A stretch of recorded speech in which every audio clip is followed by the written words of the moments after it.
Hello everyone, welcome back to movie munchings. అందరూ ఈ పాటికి రిలీజ్ ట్రైలర్ చూసుంటారు. చాలా వైరల్ కూడా అవుతుంది. కల్కి ఫస్ట్ ట్రైలర్ కట్ కన్నా కూడా ఇది నాకు చాలా బాగా నచ్చింది. మెయిన్గా బీజిఎం మాత్రం చాలా బాగా సెట్ అయింది. ట్రైలర్ మొత్తంలో నాకు నచ్చిన పాయింట్స్ ఏమిటంటే, ఫస్ట్గా నాకు పర్టికులర్గా కొన్ని షాట్స్ చాలా బాగా నచ్చాయి. మహాభారతం రణభూమి అండ్ బ్రహ్మాస్త్రం షాట్స్.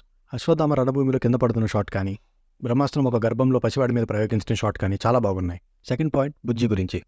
నాగార్జున గారు బుజ్జికి అంత ఇంపార్టెన్స్ ఎందుకు ఇచ్చారో ఇప్పుడు అర్థమవుతుంది.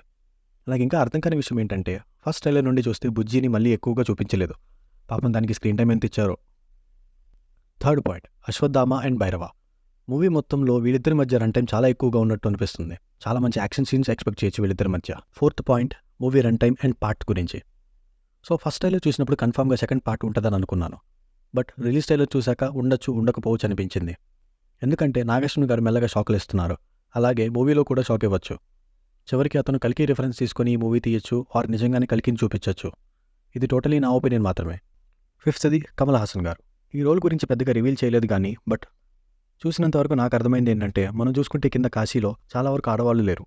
సో మేబీ కింద ఉన్న వాళ్ళని తీసుకువెళ్ళి వాళ్ళ స్టెమ్ సెల్స్ వాడుకొని కమల్ హాసన్ గారు బతుకుతూ ఉండొచ్చు. ఆర్ ఆ పిండాలతో ఏదో ఎక్స్పెరిమెంట్ చేస్తూ ఉండొచ్చు. ఇవి ఈ ట్రైలర్ నుండి నాకు అర్థమైన కొన్ని డీటెయిల్స్. మీరు కనుక రిలీజ్ ట్రైలర్ చూస్తుంటే మీ ఒపీనియన్ కామెంట్స్లో మెన్షన్ చేయండి. వీడియో నచ్చితే లైక్ చేయండి, మీ ఫ్రెండ్స్ అండ్ ఫ్యామిలీ మెంబర్స్కి షేర్ చేయండి.